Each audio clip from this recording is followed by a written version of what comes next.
And I'd like to thank Kathy Stevens for nudging Mike for all these years to be cleaner and less gray.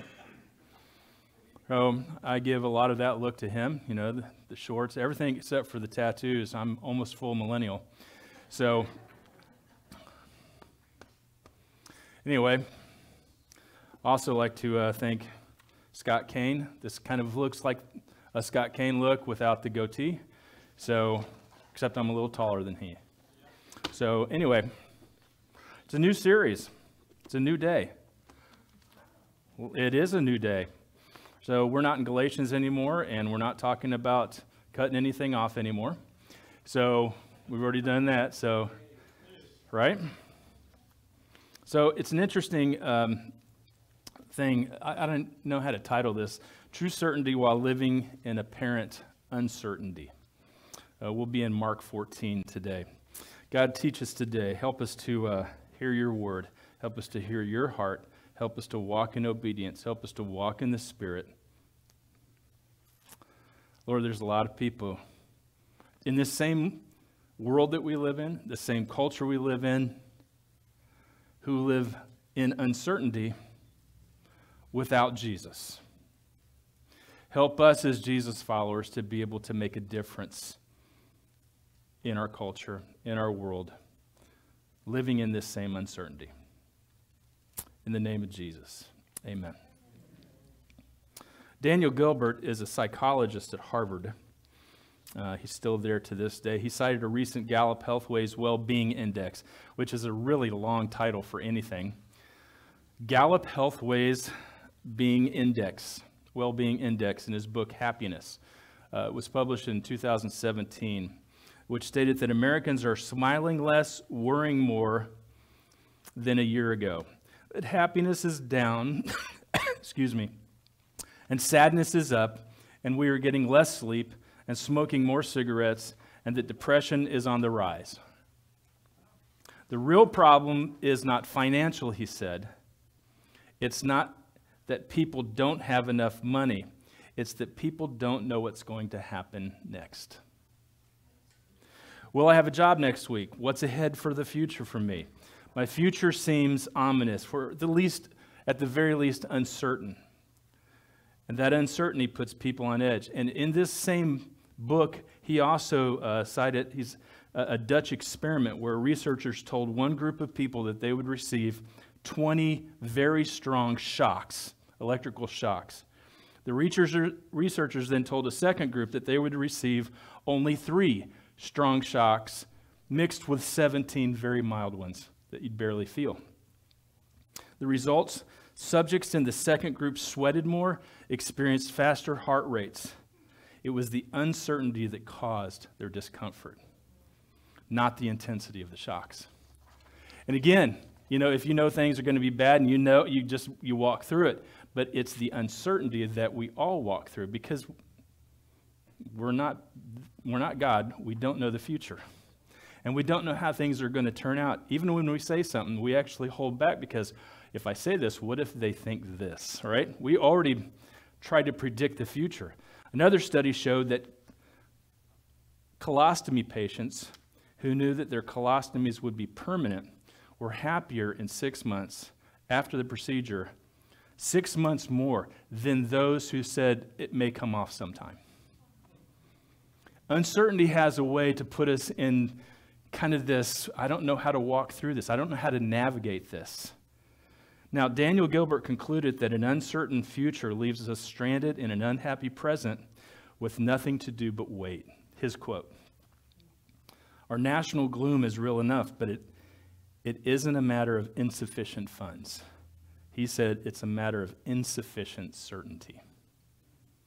Now, we know that outside of God, the certain parts are what? Death and taxes. That's what we've always heard. Hey, you can take that to the bank. We all are going to die, and you'll probably still have to pay taxes after you're dead. It's just part of the certainties of life. But there is something that is more certain that we have that most of the culture doesn't have. It's not that it's a secret. It's just that they don't have that. So the next 3 weeks, I'm actually borrowing, which I hate to do. And now, this really is going to sound arrogant, but I really don't like other people's stuff that much. It's just not that good. So quite honestly, a lot of stuff that I listen to is really, you just kind of just piece it and go, there's some really good textual stuff here. But I am actually borrowing a Bones part from Andy Stanley. And I just want to give him credit because you go, hey, where'd you get some of that stuff? Andy was the originator of the ideas of this. And so I've taken some notes and used his premises in writing. So I want to give him credit for that. So if you go back to the moment of the Passover during the Last Supper, it's a beautiful retelling of what God did in releasing from over 400 years of slavery in Egypt the people of Israel. Then after some preparation, Moses, the deliverer, said that we're going to leave tomorrow. Can you imagine that day? Like 400 years, generation after generation. And then one day Moses says, we're leaving today. Pack up. Just imagine, like, what are we going to do? We've been here for so long. This is all we know. So for the next 1,400 years or so, the Israelites celebrated the Passover each year, remembering what God did in bringing the people out of Egypt in bondage, and remembering the sacrifice of the lamb, of dipping the blood and putting it over the doorpost, and remembering that God passed over death on those homes because of the blood of the lamb. So the Jews celebrated this feast every single year. Now Jesus is now setting up this time at an unknown location. And it's really weird because, you know, they would have done this thing every single year growing up. Every year, the disciples would be. And for some reason, this one has to be all secret. So we're coming in to Jerusalem. Hey, it's an undisclosed location. You know, make sure that you go find this donkey. Do all these little different preparation that it's like, what? In an upper room? What the hush-hush for, you know? So that's the setting that this all happens in. In Mark 14, starting at verse 12, on the first day of the Feast of Unleavened Bread, the Passover, when it was customary to sacrifice the Passover lamb, Jesus' disciples asked, lost my place a second, ask him, where do you want us to go and make preparations for you to eat the Passover? So he sent two of his disciples, telling them, go into the city, and a man carrying a jar of water will meet you. Follow him. Say to the owner of the house he enters, the teacher asked, where is my guest room where I may eat the Passover with my disciples? He will show you a large upper room, furnished and ready. Make preparations for us there. The disciples left, went into the city, and found things just as Jesus had told them. That's one of my favorite lines in this particular story. Just like, you mean it was just like he said? Yeah. It's great, isn't it? Just believe Jesus every single time. That's just a great insight there. Probably a whole nother sermon teaching. Just believe his words. Let's do that. So they prepared the Passover. It's interesting.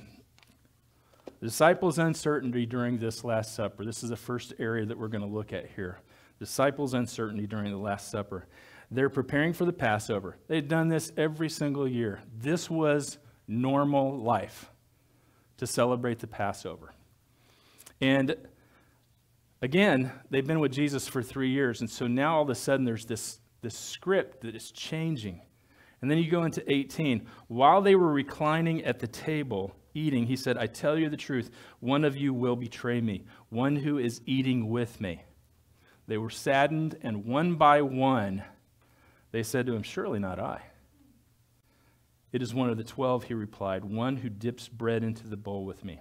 Now, you know Jesus has done this. We've done a lot of teaching about Jesus teaching and talking about, I'm going into Jerusalem, going to be handed over to the officials. I'm going to be arrested, going to be beaten, going to be tried, going to be crucified, and third day I'll raise. I mean, he had done that several times with the brothers. So this wasn't like the first time they'd ever heard this. But can you imagine starting a celebration of the Passover with this? One of you will betray me. You know, I thought we were all in this thing all together. I know that we can be knuckleheads at times, and we can actually ask questions that we shouldn't be, and we've distrusted you, and we had lack of faith. We've done all those pieces with you, Jesus, and here now, you're just now going to call one of us out. Well, there's not going to be. And there was a great denial in the room. Like, for instance, it can't be me. I wonder who this person is. Because it can't be me, right? I don't know who he's talking about, but the one who dips bread into the bowl with me. So everyone's denying that it would be them, but Jesus affirmed that it would absolutely be one of them. This story at this point is played out in the middle of uncertainty. We don't know what's going to happen. This story at this point, at the Last Supper, doesn't get better and better. It actually gets worse and worse. Now, they get to discover in the very middle of uncertainty that God was still very certain and that he was still trustworthy. They could have gone back to the scripture.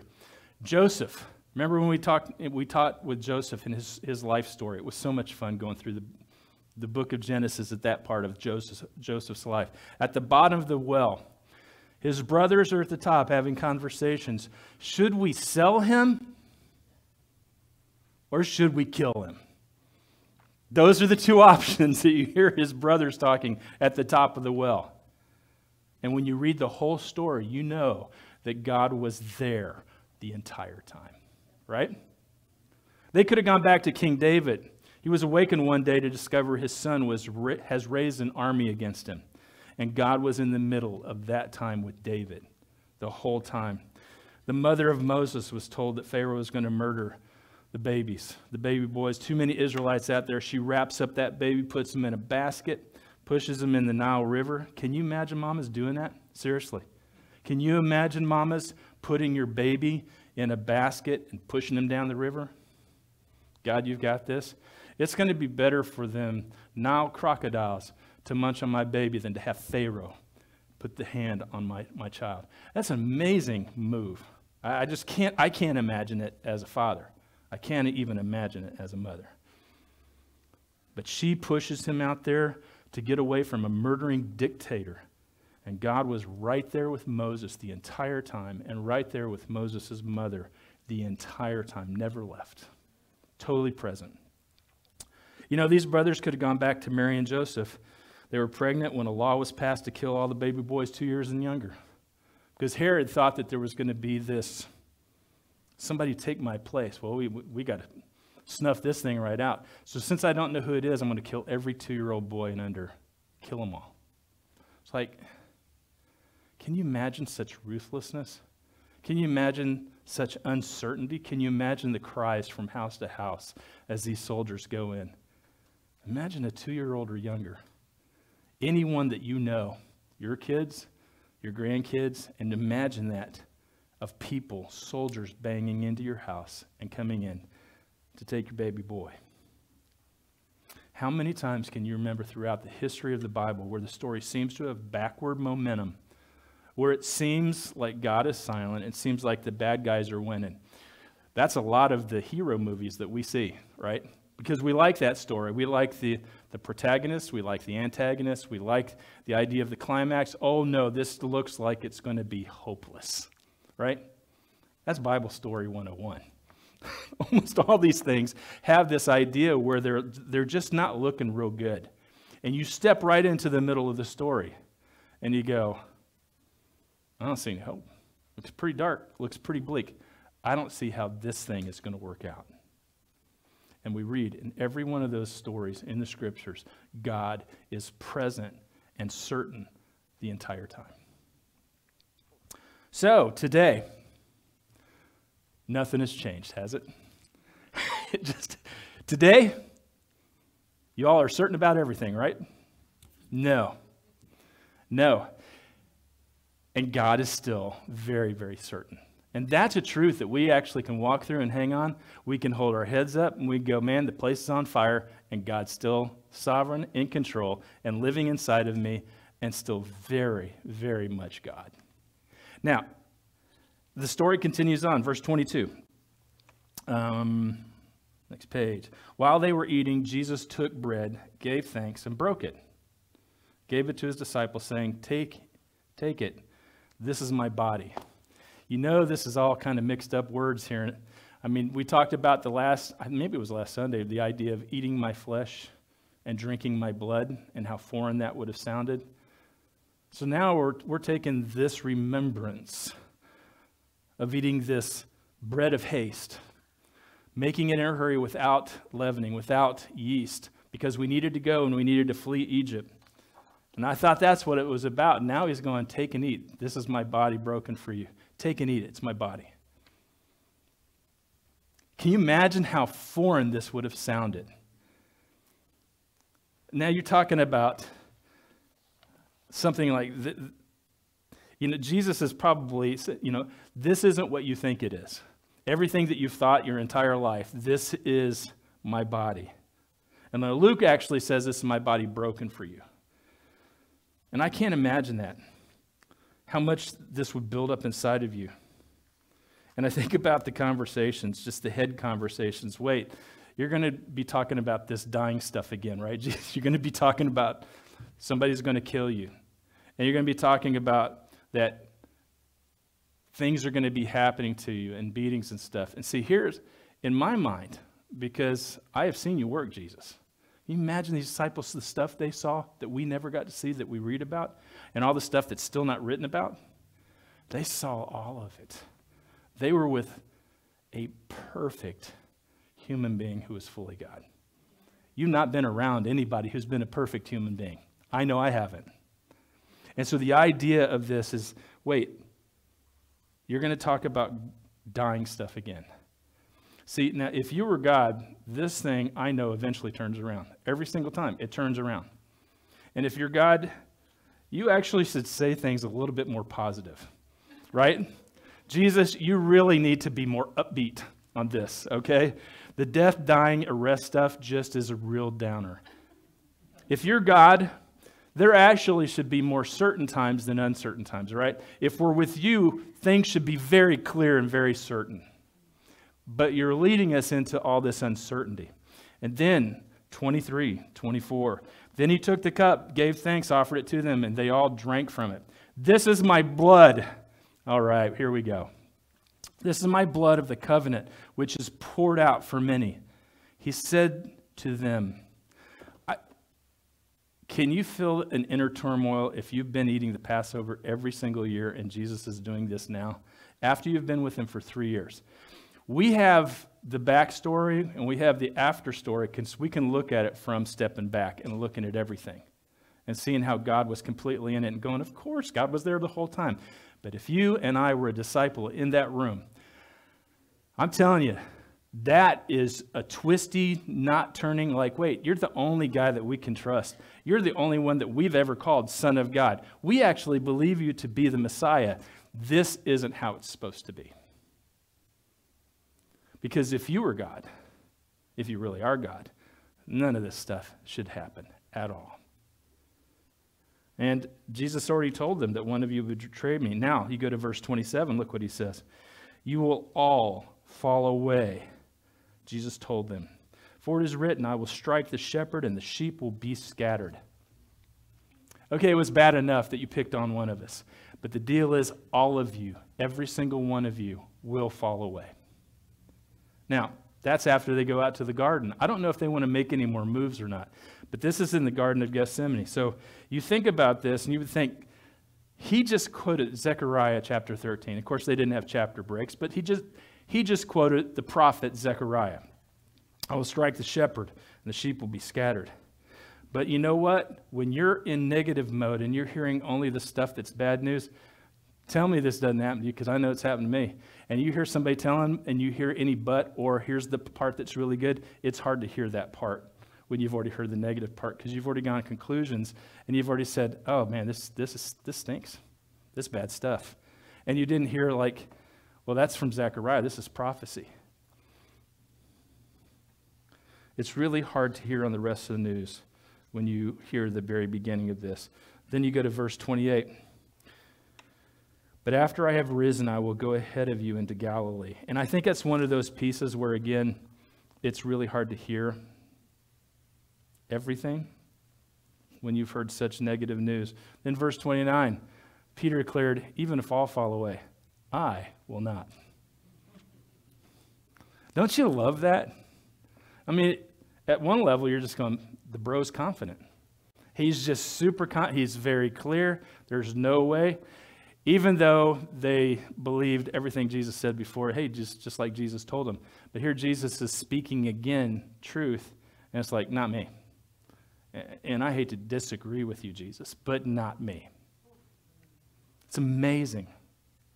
And I think it is hard to hear I will rise part when you're inundated with death, blood, and denial. When you're talking about beating and you're talking about negative news. I can imagine just shouting internally, if not out externally, enough about betrayal, enough about arrest, enough about trial. Let's just celebrate the Passover. We're talking about death again. And you know what? I'm not going to allow that to happen. Can you imagine that? The story that we know, backing up and looking at the big picture, can you imagine being one of the people who go, you can't do this. It's not going to happen on my watch. If I'm going to be one of your disciples, you're not going to the cross. Can you imagine the effect on everybody else not doing that? We have the benefits of the big story. But again, this stuff ministers to us right here where we're at right now. This isn't how things are supposed to go. I have to ask you, because I believe that if you're anything like me, that I've said these things. I've thought these things. This isn't how this is supposed to go. This part of my story, that's not supposed to go that way. Our adult children are not supposed to act like that. Not the way that we raised them. Because everything that we did, we tried to do the best we could, and now they get to make independent decisions which are completely not good. That's not the way we planned it. It's not the way, oh, we were going to retire at this particular, no, that's going to change. That's not the way I planned it. I mean, how many times have you either said it out loud or thought it a bunch that this part of my story isn't supposed to end up like this? All the time. And some of us are in it right now, in varying degrees of wherever that's at. We continue to navigate uncertainty in our leadership, in our Congress, in our president, in our community leaders, in our family, in our economy, in our finances, and in our health. The question is, can we still trust God? Can we still trust God in the middle of all of those things, which you know you may never have those answers and you may never figure it out, and it actually may get worse on your watch, and still trust God? This is crucial and key to our journeys on how we walk well. Can we maintain faith in God even when there's no earthly evidence of God's activity in our life? How do you do that when you're Job? How does Job continue to trust God when he sees and feels and has lost so much? How does he go, God, you're still in control?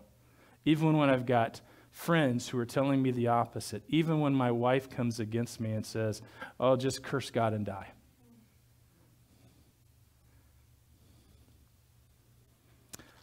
Steve, you still okay to come up? Okay. I'd like Steve to come up and share a little bit about something that we've actually talked about through Galatians, but also it just seemed to fit here too. So you're on, my brother. Thank you for sharing. Oh, absolutely. Good morning, everybody. Good morning. I told this story last week at the men's group, and Bruce found it kind of funny and thought maybe it would be something you guys could laugh a little bit at. In the men's group, Mike Stevens, I swear Mike Stevens knows more Bible verses, quote, chapter and verse off the top of his head. He's amazing. I know you're out there, Mike. But one thing Mike does a lot, and we're studying Fruits of the Spirit, is he busts all 9 of those out just like that.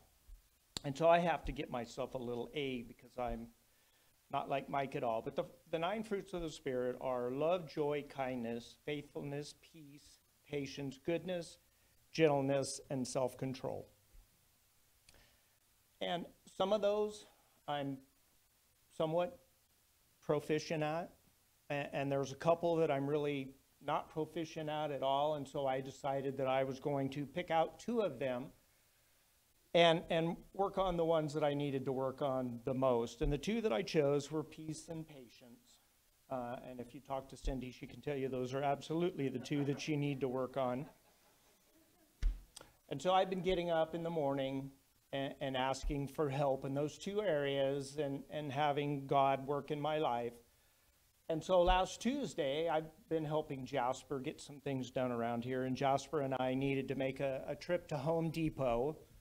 And for some of the guys, you know, one trip to Home Depot usually turns into at least one more trip to Home Depot, and and sometimes a third.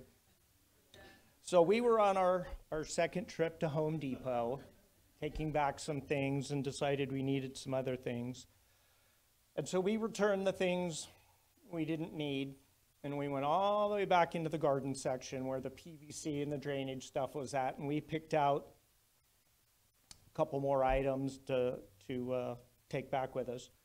And when we got to the front, we realized one of those items didn't have a little UPC sticker on it. So we turned around to the gal behind us, and she just kind of went like that. Man, I can't look that up.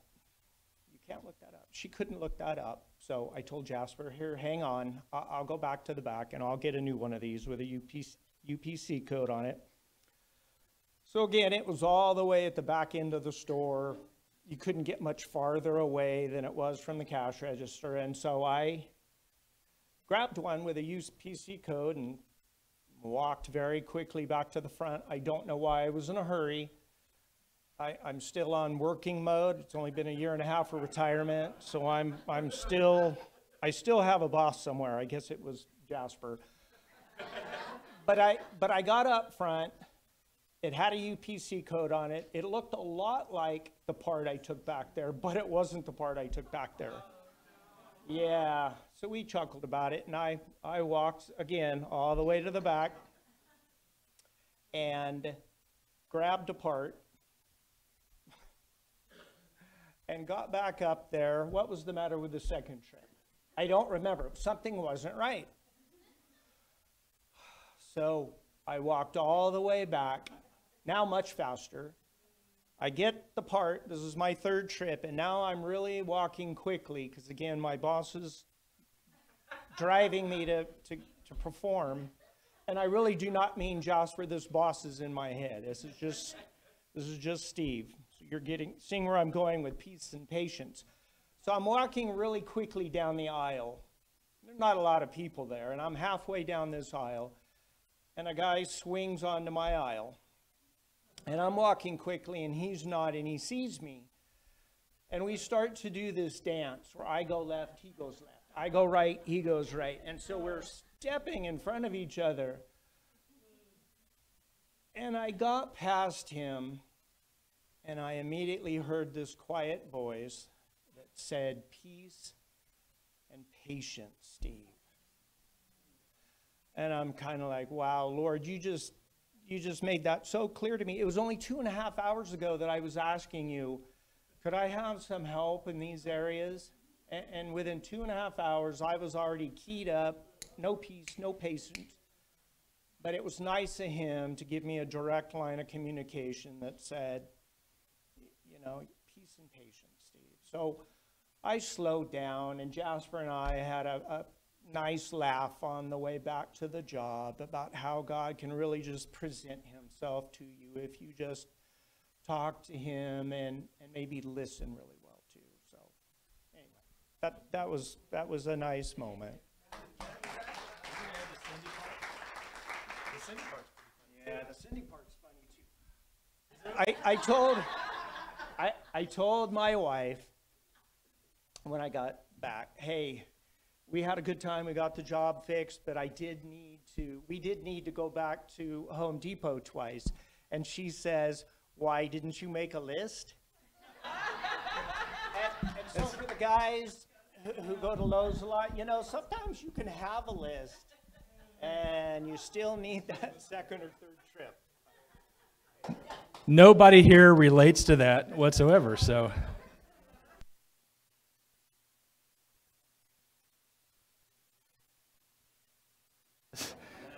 I thought it was perfect. That was almost like the exclamation point of, what do you mean? You didn't make a list? It's like, Oh, there went the peace and patience.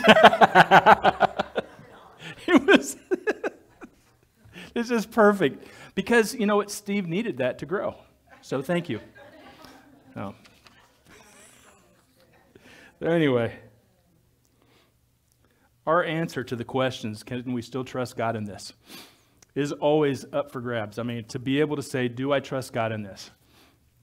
Can I still walk with him with great faith, knowing that he is still in charge?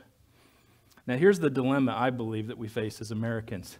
We equate God, rightly or wrongly, with prosperity and things working out. We equate God with forward motion, not backward motion. We equate God with physical and tangible blessings. Why? It's because the way we speak about God. God just gave me a raise. God made that meeting work out just like I'd ask him to. Because typically we don't go, man, that meeting was horrible. Bless God. God is still needing to be in charge, and I just trust him even though I don't see it. Because we don't speak the same way when it doesn't work out. So we actually equate God's blessing with our physical, tangible evidence of that. And we equate God with things eventually working out. Secondly, our walk in uncertainty with God, with a God who is always with us. Now, I really plucked out hard on this, what Andy Stanley posed a question for his disciples. He imagined if he could ask the disciples a question, and he said that it would be this question: what would have been the hardest, darkest time for you as followers of Jesus during your 3 years? So he proposes that the answer would have begun with the Last Supper, starting with the Last Supper and following all the way through the darkness of, even after death, that day after, like, what now? I mean, go back to fishing, completely lost. Wow, I'm going to go have to get a regular job now. I mean, can you imagine just how dark that would have felt?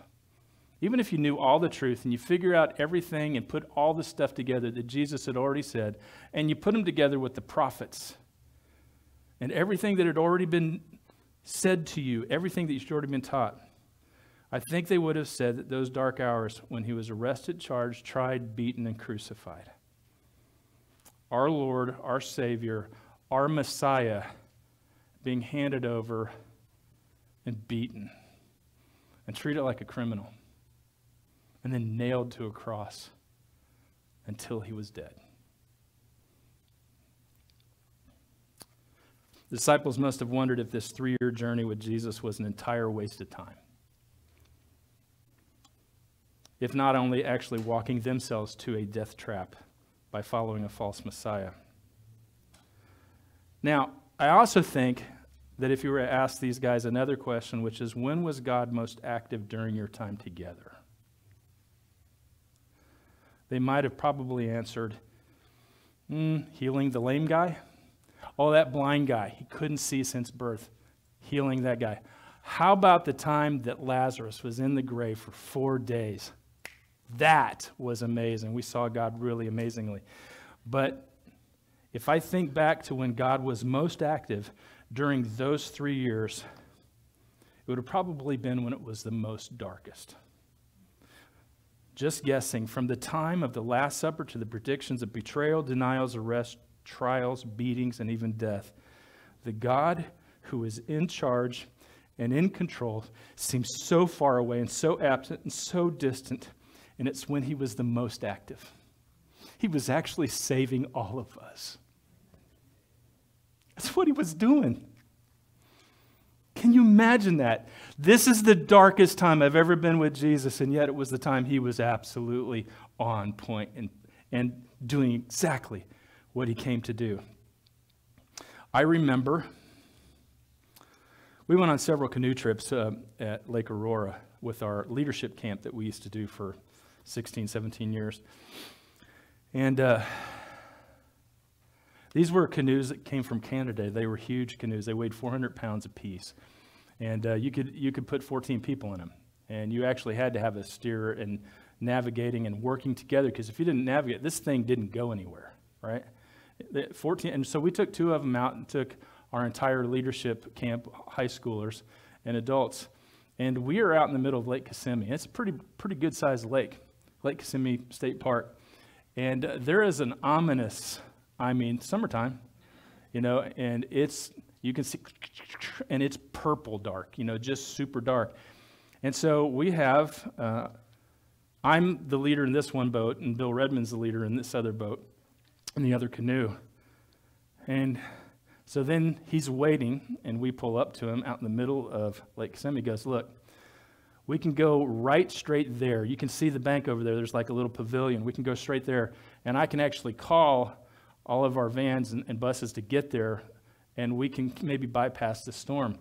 Or we can take a really hard journey and go up this canal, and it's pretty thin and everything, but I don't know that we'll beat that storm. And here's what I said. I trust you, Bill, whatever you decide to do. He's been out there so many times. He knows this lake. He has been on big canoe trips, all over the place. Whatever you say, Bill. And he goes, no, I'm asking you to make the decision. I remember that. And you could see our adult volunteers looking at me like, it was like, you're not going to be stupid, Bruce. You're just not. And I looked at him, I looked at his eyes, and I saw certainty that he goes, number one, he would never ask me that if he thought it was dangerous. I said, yeah, let's go for it. Let's go up the canal.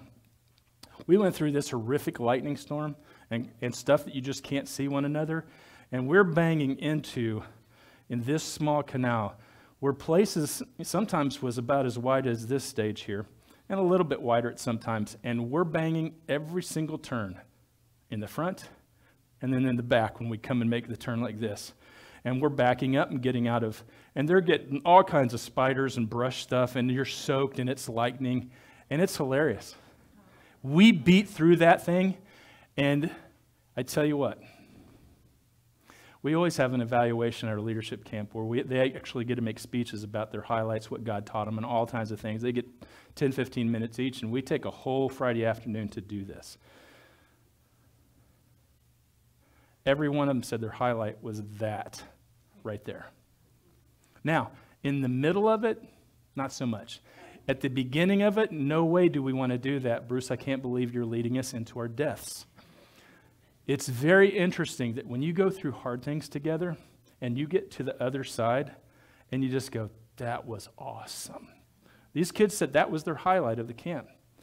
And you could just see the terror as this guy was just it was more enveloping. And by the time we hit the mouth of that canal, we were in it and could not see from bank to bank. The greatest time that we had during this week was that canoe part, that part. Not even all the other stuff that we did with that part right there. That was our favorite time. Why? Because we walked through it. And we actually trusted our leaders, and we trusted every one another, because we could not have done that as individuals. We needed one another to navigate this. So keep on going. We're going to make it. Now, you're going to be fine. You're going to be fine. It was after that Bill said, canoes like this are not made to go up that canal. This is made for much smaller craft. And he goes, with these types of canoes, there's probably only 1 in 50 people that could actually navigate that. And you both did it with both canoes. Now, you know what that does to teenagers. Like, yeah, that's what we did. We conquered that. We weren't afraid, you know. But this is one of the most darkest times that I can't even imagine in 2,000 years. And 2,000 years later, that we would be celebrating and rejoicing because of that dark period when God was most gloriously active in bringing salvation for eternity for all people, for all time, in that dark hour. Can we still trust God even now when we don't see it? This is really crucial for us all. We walk by faith, not by sight. We walk and trust in God in every step of this way, even if it kills us here. We trust God. Romans 5:6, at just the right time, when we were still powerless. Christ died for the ungodly. God's perfect timing. When it seemed the darkness of all darkness, the redemption story was absolutely in full bloom. But in the moment, it's game over. It's a waste of time. Our lives are wasted. This is stupid. It seems that God tends to take broken things and make them work. He tends to wait until the last minute to step in. He tends to take hopeless situations and make them spectacular in a way that we would have probably never chosen to do it. Had I been God, I would have never done it that way. And that God does everything perfectly. He tends to work differently than we do. I think that's a good thing, by the way. Can we celebrate that God does different things than we would have done them? We would have screwed this whole thing up. The salvation process, if it would have been in our hands, I'm telling you, we would have butchered this thing. It would have been long over before we started. God works his greatest stuff through the biggest messes. God works through national and personal brokenness. And the question is, will we remain faithful when we cannot see his hand? Can we still trust him when it all seems like it's hopeless? Isaiah 50:10 says this. It's a great verse. Let the one who walks in the dark, who has no light, trust in the name of the Lord and rely on their God. That's a great verse. Now, when we look at our current situations, each one of us, I think that we can reflect upon the beginning of our faith, the story of our salvation that was birthed in extraordinary darkness and uncertainty. And I think it's all true. Until that uncertainty and darkness is your present reality, it's a nice story, this salvation stuff. It really sounds good. It's really pep talky and rah-rah. It's going to be okay. God's present. Yeah, but let me present you my situations, right? Let me tell you the reality. I know you just did all that stuff about trusting God and everything, but sit down a while and let me tell you about my story, right? It's going to be a while. I'm going to tell you about everything that's going wrong. And it doesn't look like anything of my stuff is ever going to work out. My job, my boss, my family, my extended family, my finances, my ongoing relational conflicts, my prodigal children, my declining health, the continuing storylines that don't get any better. You can fill in the blank. I'm sure that you guys, et cetera, et cetera. What the truth of God gives us in the middle of uncertainty and in the middle of darkness and in the middle of ongoing pain and in the middle of a lack of control is that God is still very much in control. Life is uncertain. Underline, bold, yes, capital. Life is uncertain. May I also say in bold, underlined, and huge capital, God is very certain. Now, that is also true, that you can have real peace in the middle of any storm. Now, we may be surprised when God shows up and takes us by surprise. It often took the people of Scripture by surprise. Didn't see that one coming. And God just did stuff, and you go, there you go. I knew he would all the time. Even during my complaining, I knew that this would eventually work out. I knew old Isaac would come around 25 years after I had tried to fix things and didn't trust him. Romans 8:28. You know this. It's been abused very much, and I may have even preached on this one. And we know that in all things, God works for the good of those who love him, who have been called according to his purpose. I'll reiterate the text of this particular verse. God is working good, or literally, God is working into good.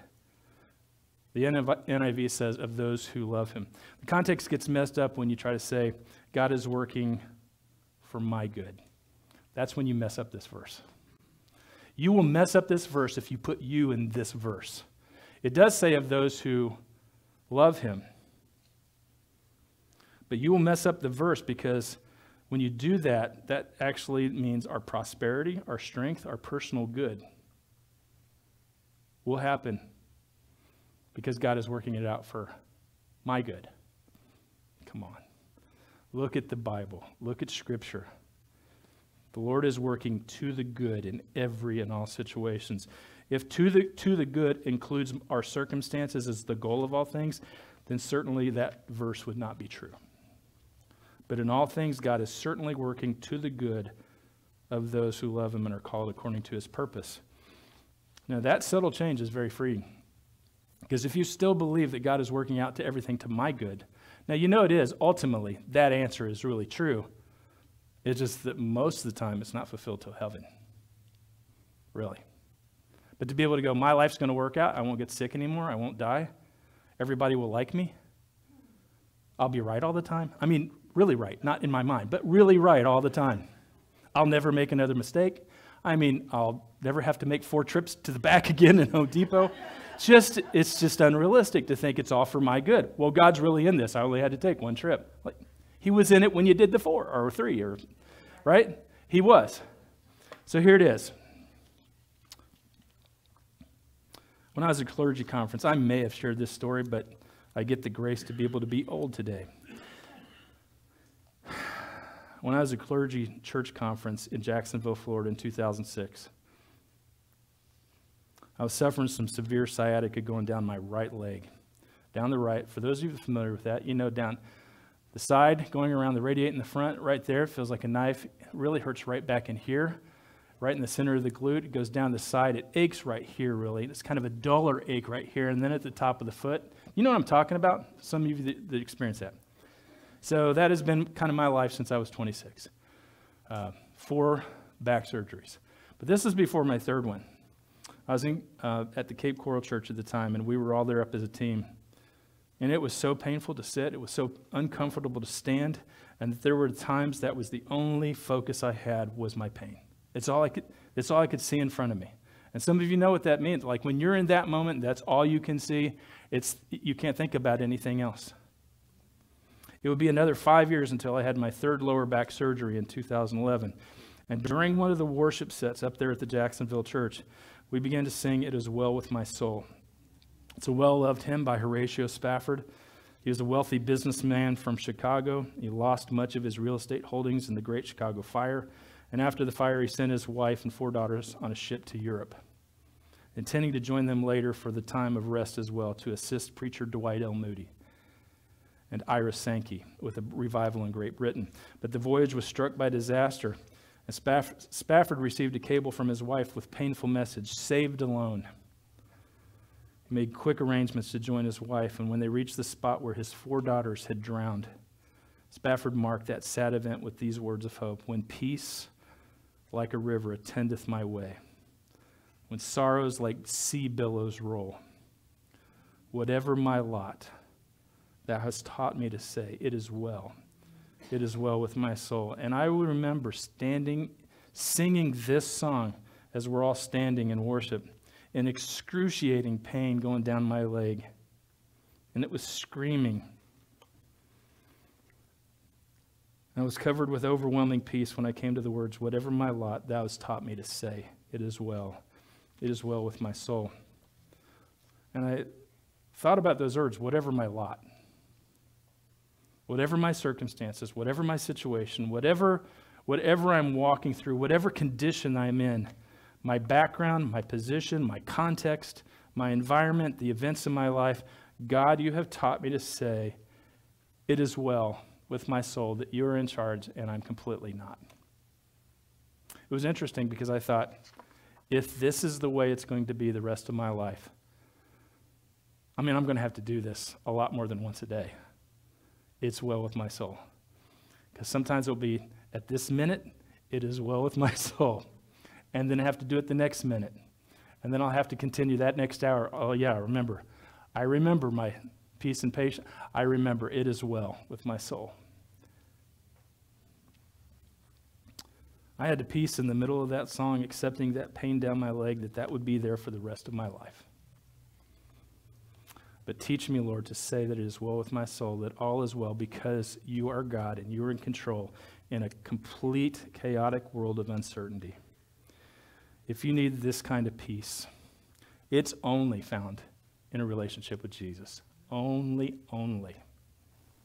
If you need to give your life to him today, you can do that. If you need to be baptized, you need prayer for anything, then you're welcome to come forward as we stand up and as we sing right now.